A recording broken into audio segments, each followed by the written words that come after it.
Welcome, everyone. This talk is sponsored by the Yale Center for Environmental Communication at the Yale School of the Environment, or YCEC for short. We're based at Yale University's School of the Environment, and YCEC focuses on 4 areas. We conduct research on the psychological, cultural, and political factors that influence environmental attitudes and behavior. We teach students and train working professionals. We convene a global network of climate communication scholars and practitioners, and we inform and engage the public through environmental journalism, including Yale Climate Connections, a climate-focused news service that engages many thousands of people every day and includes a short daily radio story that airs on more than 700 stations nationwide. Our research here at the Yale Program on climate change communication shows that at a global scale, people in Latin America are the most worried about climate change. And in the United States, Latino communities are most likely to say climate change is happening, it is human caused, they are worried about it, and they are personally already taking steps to address it. However, in the case of Puerto Rico, there has been limited research on how the public is thinking about climate change. Over the past few years, we've conducted a series of global surveys in collaboration with Meta, which include Puerto Rico. We hope that our Puerto Rican results will be useful for those working on climate in Puerto Rico.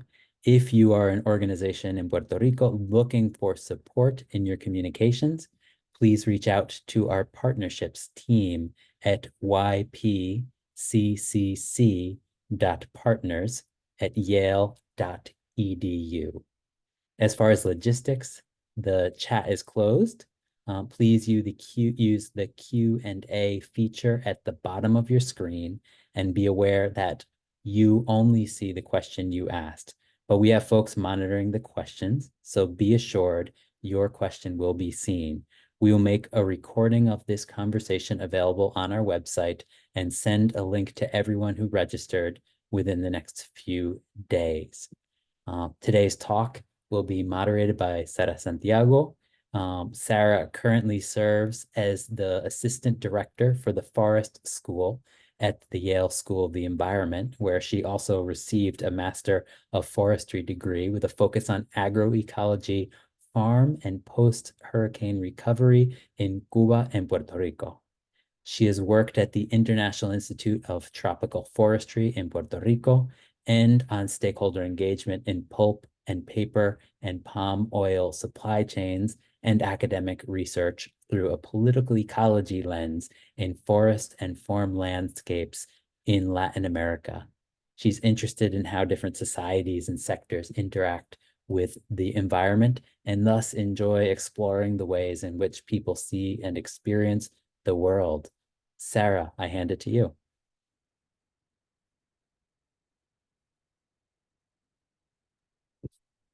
Thank you so much, Eric, and thank you to YPCCC and YCEC for bringing visibility to climate change in Puerto Rico. As a granddaughter of Puerto Rico, I'm so honored to introduce our 3 speakers today and to moderate this session. We will first be joined by Dr. Marija Verner, who is currently a postdoctoral associate at the Yale School of the Environment. She is researching comparative politics with specific emphasis on climate change risk perceptions, political participation, indigenous politics, and populism. A big part of her career is in education, and she has spent half a decade teaching a variety of political science courses and facilitating professional development workshops. She plays an integral role in public opinion projects at Yale, notably the Climate Change in the American Mind series. Next, we will be joined by Dr. Alexis Rodríguez-Cruz, who is a food system scientist, a writer, and a consultant, who is based in Juana Diaz, Puerto Rico. His research explores human-environmental interactions in relation to climate adaptation and public health outcomes in the context of natural hazards. He has written for diverse media and is the author of La Fiambrera, his weekly newsletter on Puerto Rican food system issues. He is a 2023 Public Voices Fellow on the climate crisis with the Op-Ed Project in partnership with the Yale Program on Climate Change Communication, and also is an assistant professor at the University of Puerto Rico at Utuado. And finally, we have Ada Monzón, who is the first female meteorologist from Puerto Rico and currently is WAPA TV chief meteorologist for Note Central Al Amanecer, Univision Radio, WKAQ 580 AM, and Notecel digital platform. Ada is also the founder and president of the board of directors of EcoExploratorio, Science Museum of Puerto Rico, a 501c3 nonprofit, community-based organization that inspires to protect our natural world, increase resilience, and educate about the universe. She is a board member of the Caribbean Regional Association for Coastal Ocean Observing Systems and is one of 5 experts of the governor's first Climate Change Commission of Puerto Rico. With that, we will start with Marija's presentation.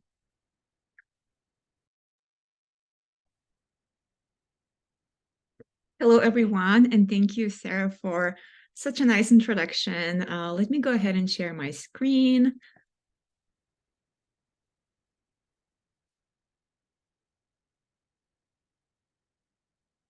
One moment.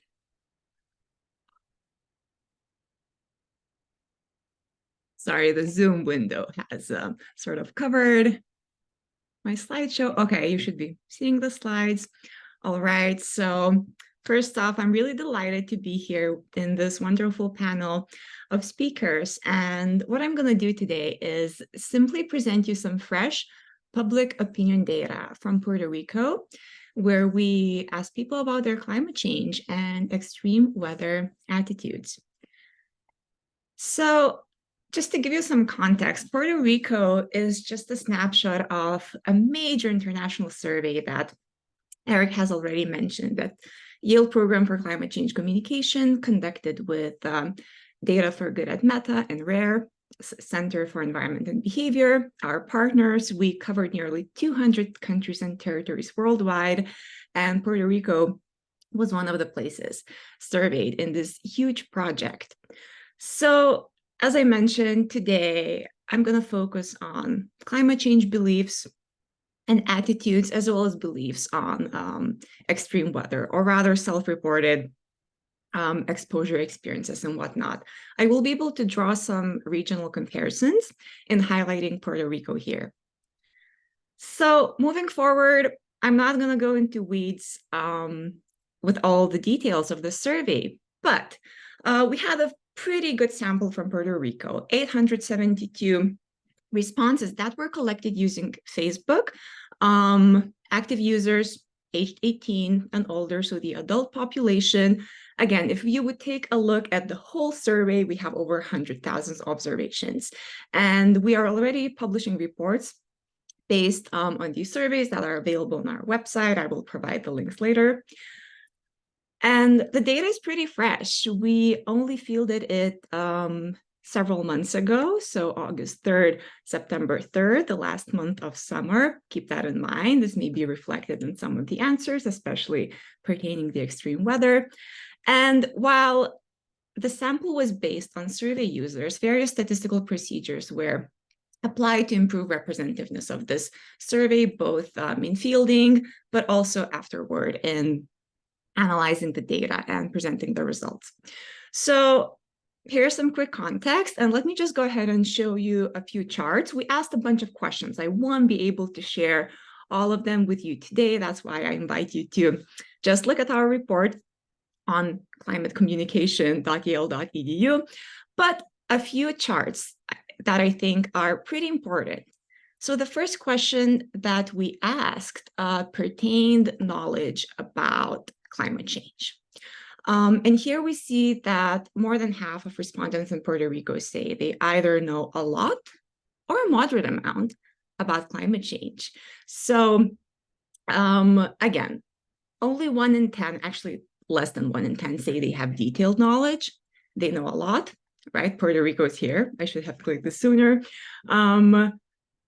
But if you compare this with its rich neighbors in the north, almost 1/4 in the US say they actually know a lot about climate change. They have detailed knowledge, and Canada is even above the United States. So the knowledge seems to be richer in these countries. However, if you compare Puerto Rico with the rest of the region, looking into other countries in the Caribbean and Central America, the knowledge in Puerto Rico is still pretty big. So looking at the other graph, we have a somewhat different view here. An overwhelming majority in Puerto Rico say they are worried about climate change. 71% say they are very worried. If you collapse that with those who say we're somewhat worried, it's 93%. This is, again, the highest figure not only in the region, but also across the world. So actually, 2 countries that score 93% in we are worried, either very or somewhat, are Puerto Rico and South Korea. So if you compare this with the United States or Canada, that is also here, respondents in these countries are way less worried about climate change, which sort of tells a lot about vulnerability and exposure to extreme weather. So this contrasts with the knowledge slide quite a bit. Okay, so the third statistic that I have is whether climate change should be a government priority. This is another question that we asked. Do you think it should be a very high, medium high, etc. priority? And again, more than 2/3 in Puerto Rico think that climate change should be a very high priority for the government. Again, if you collapse this with just high, you could tell that 92% in Puerto Rico say it should be a high government priority. Again, this is the highest figure across the world. So we see that Puerto Ricans worry about climate change is really reflected in how they want their government to react to dealing with these issues. And as we can see, United States, as well as Canada, sort of rank pretty low in this list, right? Way fewer people in the US or Canada say that it should be a government priority. Probably we should have other priorities. So those are basic climate change beliefs and attitudes that I wanted to share with you. I have a few other slides here, right? So we're going to move to extreme weather now. And here, note that I don't have data on the US and Canada anymore, but I have data from the rest of countries in Central America and the Caribbean. And this was just a survey design decision made by those who fielded the survey. We only ask questions on extreme weather in countries that have low emissions and are more vulnerable to these kinds of issues. So what we do see here is that first off, overall, we asked whether what kind of extreme weather people have most recently experienced. And here we see that the variation across the region is more or less similar. Really, most people, it seems that like around a half or more than half people in the region report that it's like long periods of unusually hot weather. That is the main issue. Again, 68% in Puerto Rico remain. This was the most recent extreme weather experience for them. 15% say it was severe weather, storms, and things like that. But overall, these countries and territories are geographically, sort of clustered together. They're pretty close. So it sort of makes sense that the variation in these data points is like more or less similar. So there's that.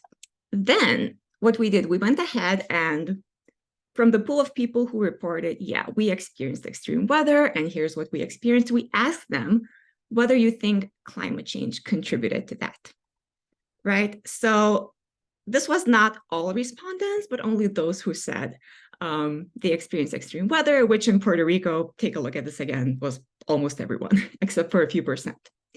So we do see that again, in the region, Puerto Rico ranks super high in attributing these experiences to climate change. Nearly 3/4 say that extreme weather contributed to climate change a great deal, 74%. Again, the highest figure in the region. And again, this is pretty important. Moving ahead, this might be my most favorite slide, right? Here we ask people about whom they could rely on in the case of extreme weather. So this is indicating the power of social capital.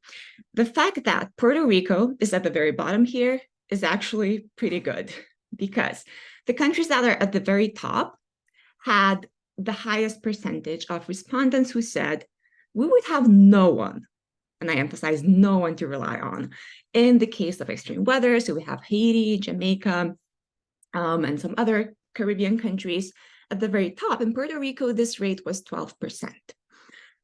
Rather, 43% said that, well, we would have at least 1 to 3 people to rely on, to count on. In the case of extreme weather, 24% said that it's, 4 to 6 people. 15% said it's actually more than 10 people, which to me is pretty wild. And I'm pretty bummed we didn't ask this question in the US and Canada, because I'm pretty sure the results would be very different if we would compare that. So this, again, tells us a lot about adaptation and adaptive capacity in Puerto Rico. So those are a few data figures I wanted to present today. As I said, we have more. I invite you to read our report, but if I could summarize what we saw here, I think there are 3 major takeaways as suggested from these data points. And the first one is that, well, it clearly seems that climate change is an urgent priority. In Puerto Rico, vast numbers of people are very worried about climate change. Vast numbers say that it should be a really high government priority. And what this says is that the population seems to be pretty highly attuned to climate change, potentially because of their exposure and experiences with extreme weather that have accumulated over the decades. The second takeaway is that it seems experience plays a larger role than knowledge. In Puerto Rico, recall my first slide where I showed that detailed knowledge on climate change is less common in Puerto Rico in comparison to the US and Canada. However, people show a greater tendency to attribute extreme weather to climate change.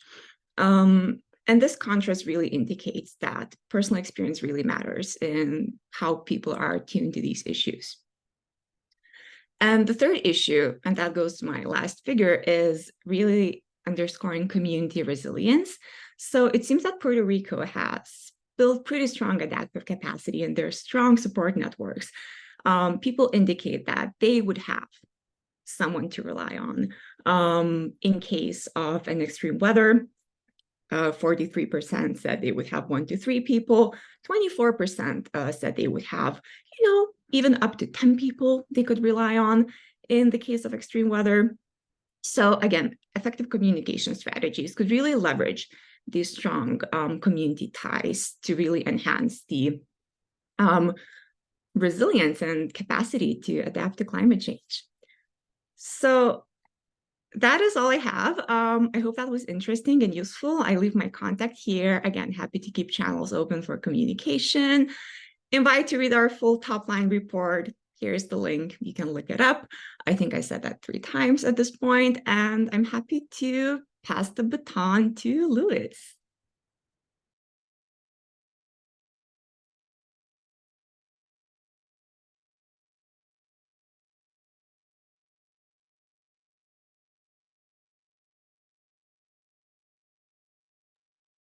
I apologize. I was having troubles with my microphone. Thank you, Maria. Thank you, everyone, for being here. Buenas tardes. I'm going to share with you a bit of data around the most recent findings that we have around climate change impacts in Puerto Rico to contextualize those great findings that Maria shared with us, And also I will present to you part of our research with farmers in Puerto Rico in relation to climate perceptions and adaptation. We know that farmers are key agents in safeguarding our local food security and who are at the forefront of climate change impacts. And that also includes fisher folks in our islands. I'm connecting with you from my home in Juana Diaz. And this is in front of our house. This is a beef cattle farm. And that day, there were neither farm workers or beef cattle, nor this day where we were going through in the midst of a drought and being hugged by a big Saharan dust cloud. We know that in Puerto Rico, climate change is already affecting us in various ways. Particularly, we are already seeing temperature rises across our islands, and we see observed effects in our oceans. And we know that it will continue to affect us, particularly extended drought, more temperatures this summer. I think that aligns with the survey that Maria was sharing. We broke many, many records, and we know that rainfall patterns are going to change, stronger hurricanes, and so on. And though all of Puerto Rico is going to be affected, we know that the distribution of these effects varies. And here we have some nice visuals prepared by Dr. Loderay Bracero Marrero from the Caribbean Climate Hub.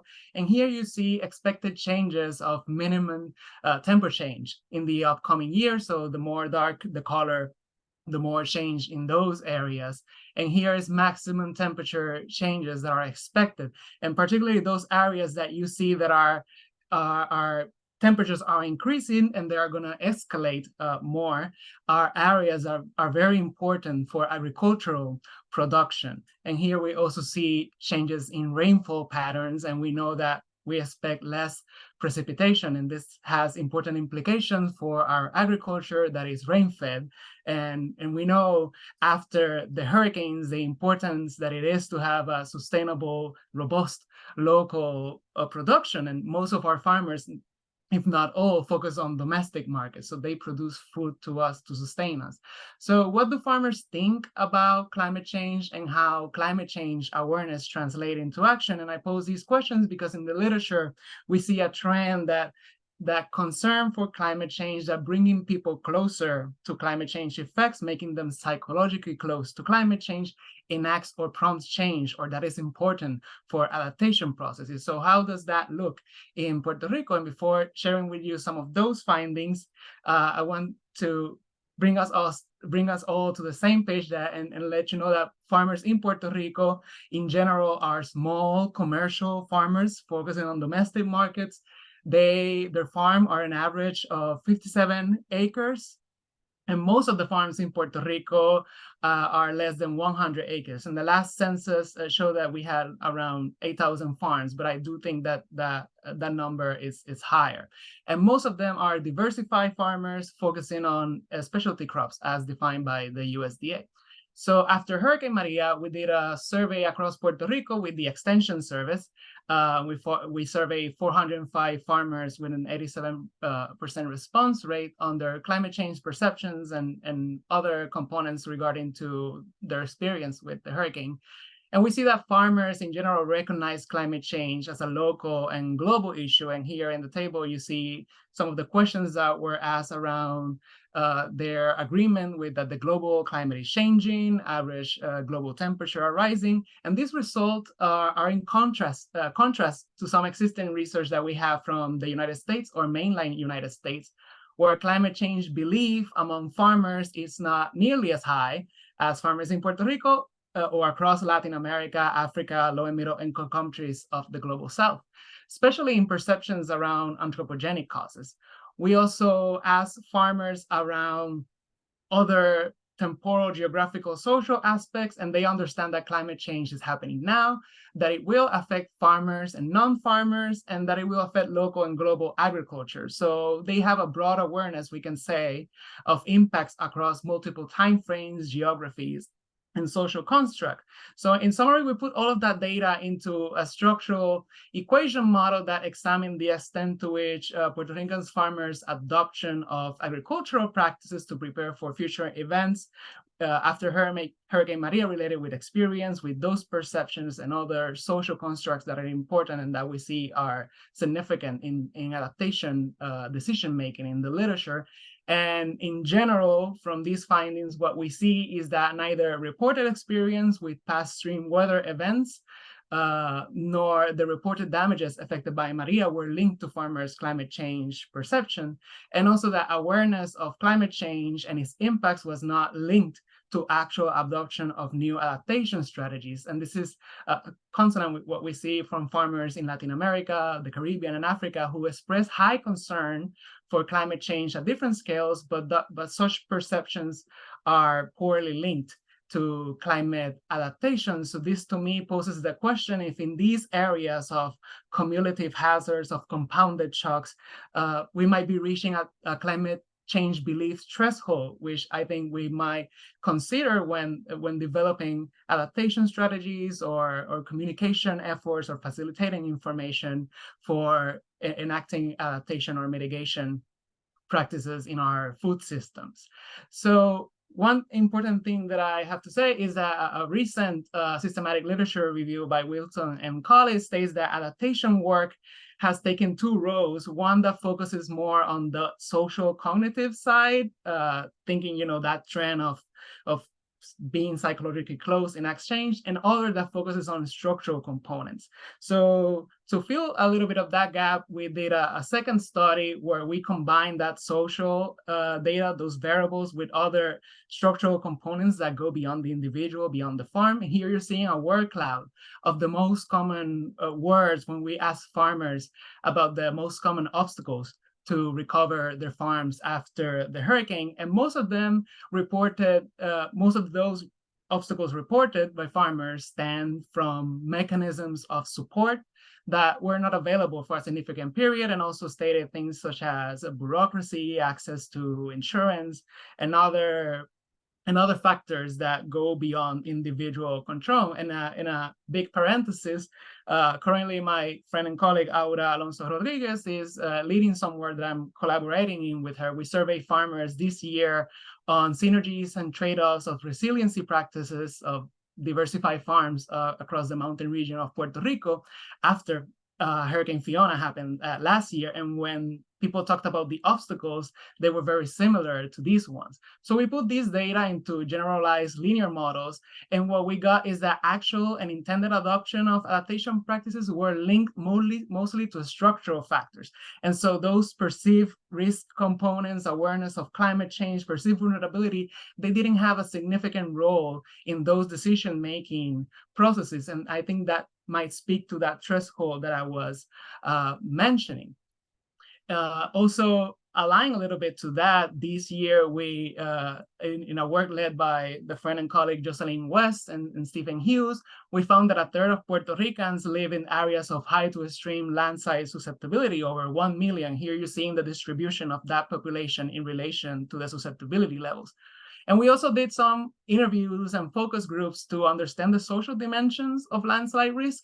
And in those groups, we didn't have questions around climate change. And it came out naturally from people. People were saying that they were connecting climate change to extreme weather events and precipitation, and how that aligns with landslide, and then how that contributes to their anxiety and their worry and their well-being. So thinking of climate change, as a big amplifier. And I think that aligns with some of the findings that Maria shared with us. So in conclusion, I think when we look at climate change perceptions, awareness, I think it's important to understand them, that they do not exist in a void and that they are not disembodied. So in the case of Puerto Rico and farmers and fishers in particular, I think we need to go a little bit beyond the individual and understand in the case of Puerto Rico how coupled local and federal policies relate to adaptation decision-making, but also considering those climate change perceptions and awareness. So when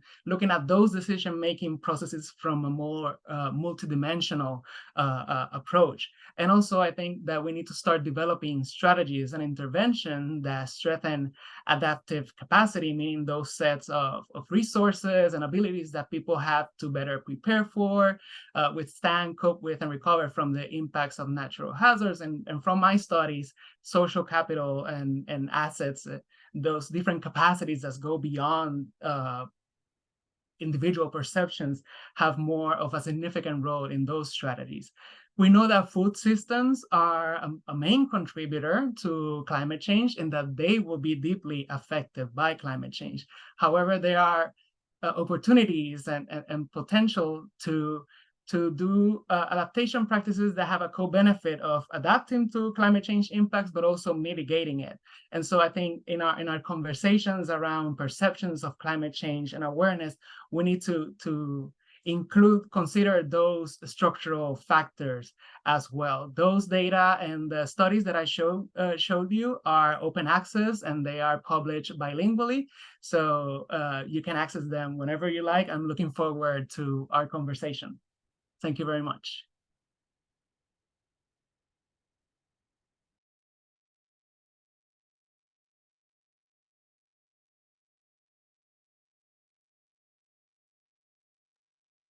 Y le paso el micrófono a Ada.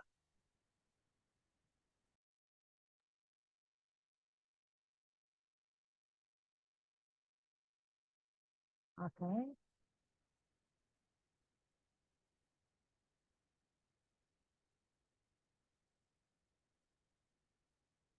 Okay. Well, good afternoon. My name is Ada Monzón. I'm the chief meteorologist for WAPA TV and also for WKAQ 580 AM. Here I am trying to bridge climate change communication and STEM education to build resilience in Puerto Rico. So it's a different approach because I am not in the research field, but more in the, I am in the practitioner, as I'm a practitioner, because I am executing all the time with projects, with programs and actions that will take climate change knowledge into people acting on it.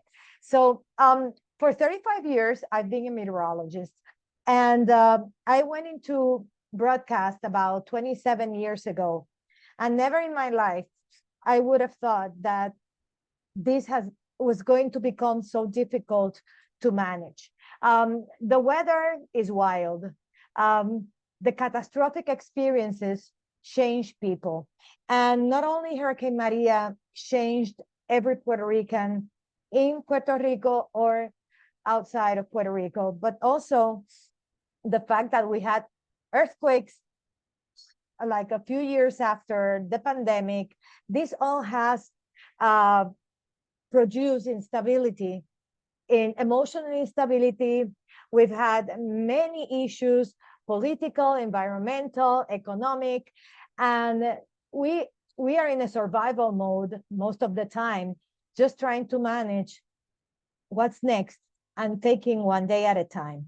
So for me, having the responsibility to communicate not only about natural hazards, but also about climate change, and also producing STEM education projects to build resilience has been a real challenge through time.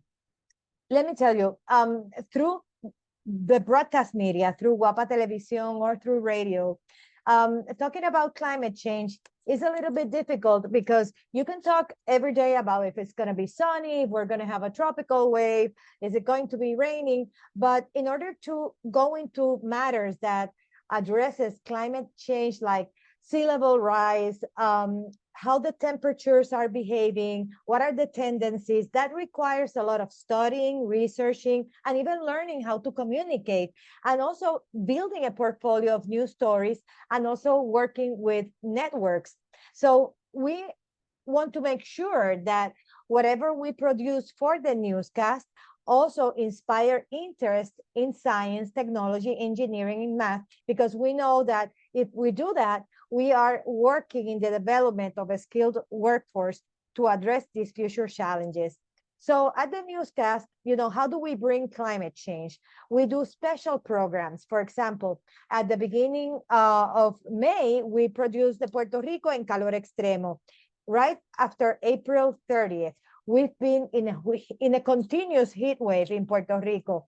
So the topic of heat has become extremely important, especially this year. What kind of visual aids do I have? I use from the World Meteorological Organization, from the IPCC, from Climate Central, Copernicus, and trying to simplify complex concepts into the general public. Also interviewing with experts and incorporating 3D graphics. I also prepared a news documentary called Puerto Rico ante el cambio climático, which aired last year, that you can also access through adamonzon.com, which is the easiest way to access, but it's part of WAPA TV interest of bringing this topic continuously in television. We work very tightly with the National Weather Service in San Juan. There's the official records of Puerto Rico for temperature and precipitation started late in the 1800s. Also, we have developed a new extreme heat program. I worked for the National Weather Service from 1989 through 1994, and we've always had good communication between the weather service and the media, because we are a team. After all, we are a team and we need to engage our audiences. We all save lives. But at the same time, I am very interested in STEM education. So I know that bringing the knowledge, the skills, and the tools needed to understand, prepare for, and respond to climate change impacts is extremely important.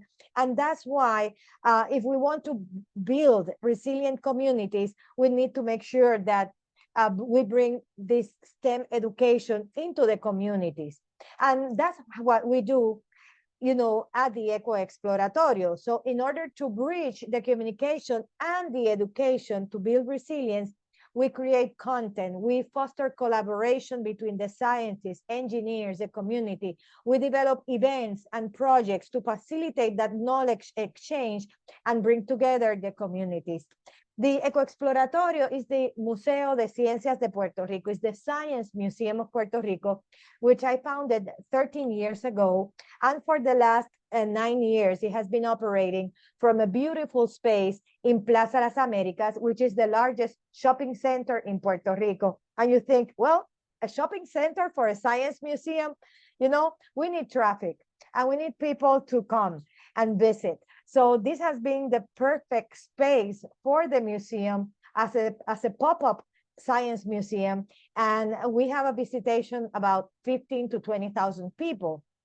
It's a dedicated space for families, students, teachers, and communities for learning. And we are advocates of climate change. Also, we have partnerships with FEMA and with NASA. And with all these resources, we can also broaden the participation and start to work in these networks so that we have mentorships, and at the same time, we have the opportunities for students, teachers, and for the community leaders in general. As a matter of fact, in January, we're starting a new project with the Department of Education where we are impacting 15,000 students and teachers, and it's called Acción al Calor.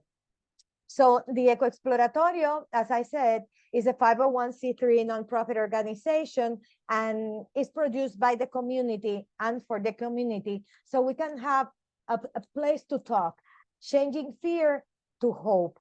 And it is a uniquely Puerto Rican science-oriented culture institution. Science is done in Spanish, but everybody's completely bilingual, and we promote the desire to explore and learn, but most importantly, to build a safer and stronger Puerto Rico. Our mission changed in 2017 because of Hurricane Maria and Hurricane Irma, which were two hurricanes, Category 5, which were threatening Puerto Rico. Maria finally made landfall over Puerto Rico, and the education system was completely devastated. So we knew that our institution had a community role and a responsibility, and our mission changed, and we started working with this concept. We are going to build resilience through STEM education. And after every natural hazard that has affected Puerto Rico, we have become a place for promoting conversation, for bringing also humanitarian aid. We have become a center for donations And we are part of the solution because we know science is for the people and we can use it to serve the people. We are not there just waiting for people to come to us. We are going to the communities so that they know that there's a hand and there's someone that is taking care of you.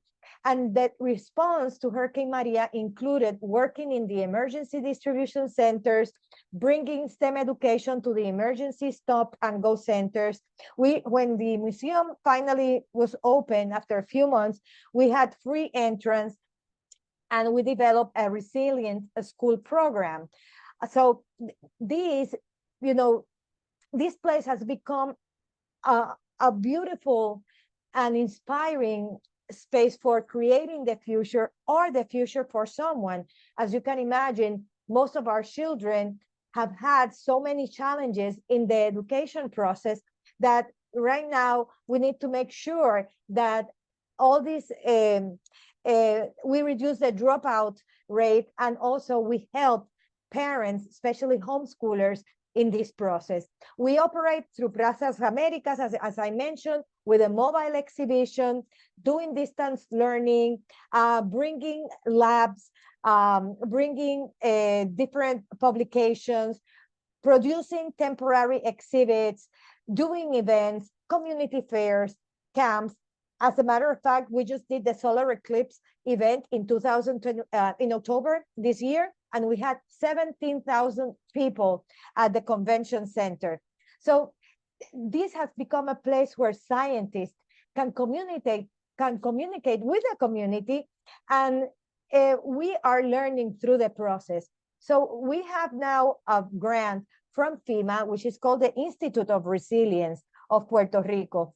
And the project scope is basically doing community events and also a training center for hazard mitigation, which we are working right now with simulators, with augmented reality experience, with storytelling experiences. And as of this year, we've had an impact of more than 500,000 people. So I'm not surprised when we have these numbers that you were projecting, because there is a movement in the communities from nonprofits, from many community organizations working for the communities. And this is something that has been a priority for all of us. And the first Government Commission on Climate Change started with a law in 2019. And this is the group which is part of the Comité de Expertos y Asesores de Cambio Climático. We're the experts and help me with the word of asesores of cambio climático, of climate change. But our committee has been working under this law, which is the Mitigation, Adaptation, and Resilience to Climate Change in Puerto Rico. And we have many considerations. And as a matter of fact, I am going to show you, because right now we are in the public hearings of this document, which has more than 700 pages, which is the, let me see if you can see it, the Plan de Mitigación. Unfortunately, I don't know how to do it, but it's the plan, is a Mitigation, Adaptation, and Resilience Plan for Puerto Rico. It has two books, and I am going to give you later on the address, the internet address that you can access. It's in Spanish, but it's the draft of the Mitigation, Adaptation, and Resilience Plan for Puerto Rico, and it's for the government of Puerto Rico. So we have a way now, a route, where the governor of Puerto Rico can start working through courses of action. We have a diagnostic and courses of action in the different agencies related to 13 different topics: agriculture, transportation, water, education, tourism, etc. So how can we bridge communication and education to build resilience? Some people say, oh no, we have to act now. Yeah, we have to act now, but also we have to consider our children, because we need them to be active participants of the recovery of Puerto Rico, and they're part of of the people that need to solve problems. There are going to be many challenges: health, environmental, and economic development. And I hope that what we are doing through television, radio, social media, EcoExploratorio, and all the organizations in Puerto Rico improve our relationship with our planet, and understanding that our emotional health has been scarred, and we depend on hope and resilience to move forward. And we can develop these skills and expand the knowledge and give opportunities at an early age for the success of the development of a skilled workforce to address all these challenges. So we are committed to rebuilding a stronger and safer Puerto Rico. Thank you so much for this opportunity. And I'm here for questions and continue the conversation. Wow. Thank you to Marija, Luis, and Ada for sharing your research, your findings, your experiences with us, from the broader public opinion to frontline farmers to engaging the public at large. A main takeaway I'm having from this is that in the mainland US, climate change is often framed as something that is happening in the future, something that's pending, maybe soon, something that's hinging on a belief system. But it's clear from your presentations and your work that climate change is happening and that Puerto Ricans are very much aware of that.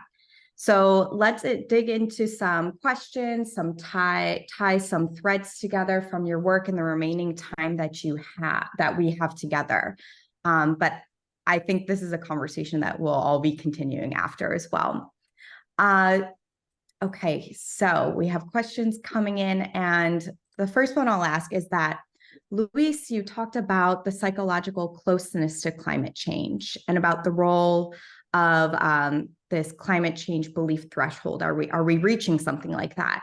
And Ada, you started your presentation talking about stressors and ended it with resilience. So I'm wondering, what role do you think accumulated trauma that Puerto Ricans have and continue to experience from Irma, Maria, earthquakes, extreme heat, COVID, what do you think this trauma plays in not only Puerto Ricans' perceptions of climate change, but their response to it? Should I start or Luis? You can go ahead and start, Ada. Okay. Well, every time that there's a threat of any kind of tropical wave or tropical depression or a hurricane, and we've had many after Hurricane Maria, you can tell from how people write on social media, and people are scared.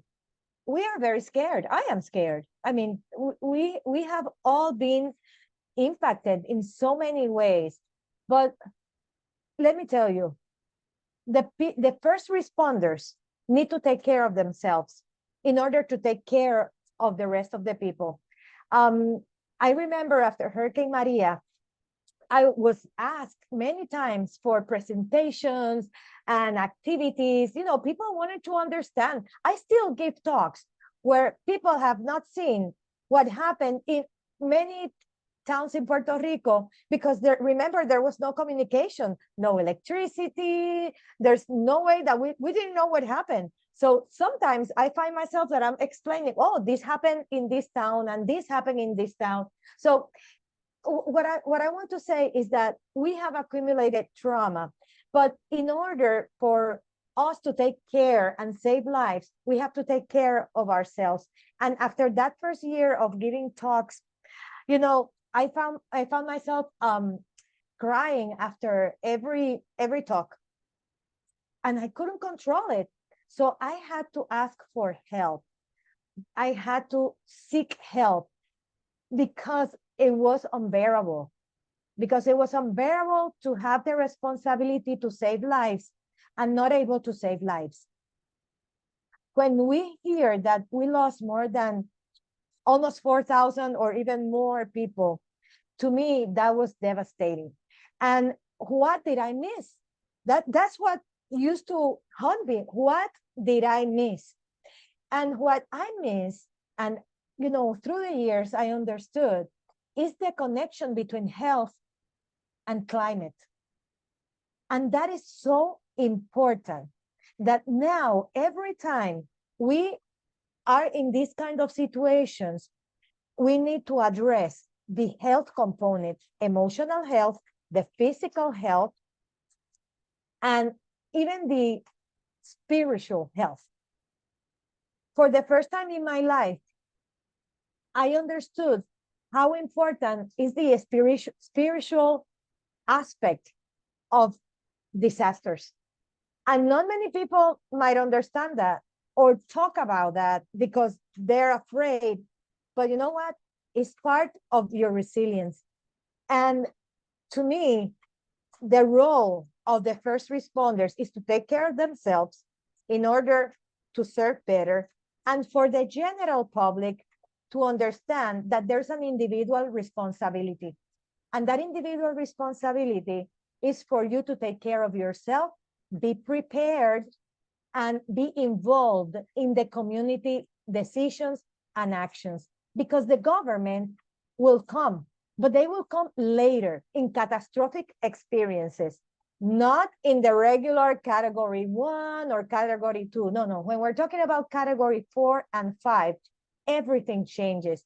And the community leaders, organizations are the ones that are going to help you to be alive for the next 3 days or the next month, while the government can enter into the panorama. I want to add a little bit on what Ada's stating. First of all, that we need to recognize that disasters are not natural, that they just reflect, current vulnerabilities, and we can have a broader conversation around that.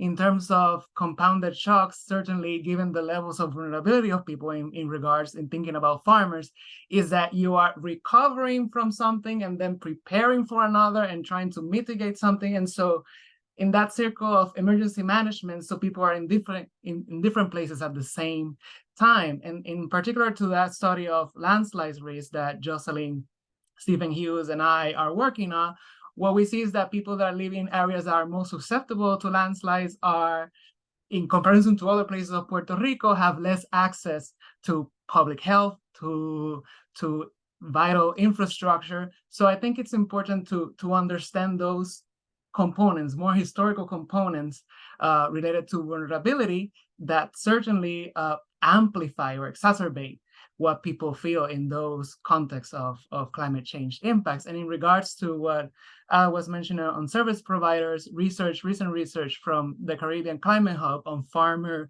service providers found that one of the main issues that they identified that they needed was training around well-being, not only for them, but also in the services they providing to farmers, given the anguish, the anxiety, depression, sadness.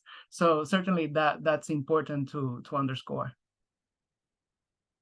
Thank you for both of those responses that are not only like professional scientific responses, but also personal ones, and get to the heart of what people are experiencing in Puerto Rico.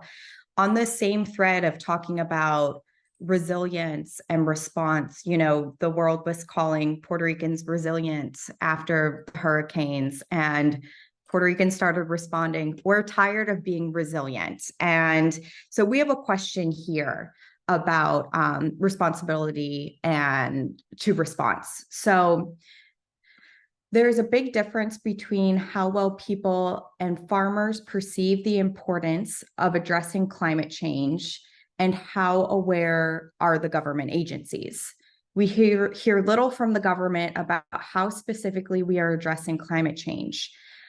What can we do to create more awareness in our government of the importance to prepare for its effects?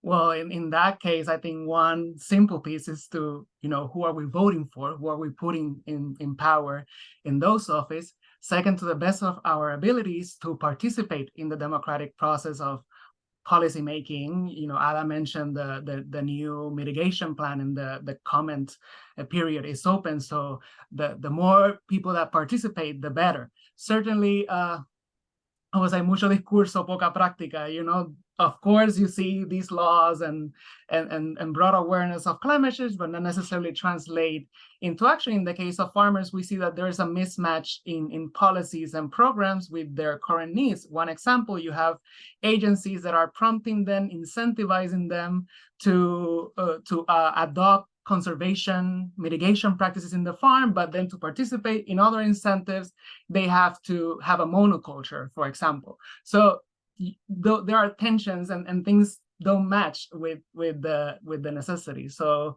certainly trying to the best of our abilities to participate more in these processes.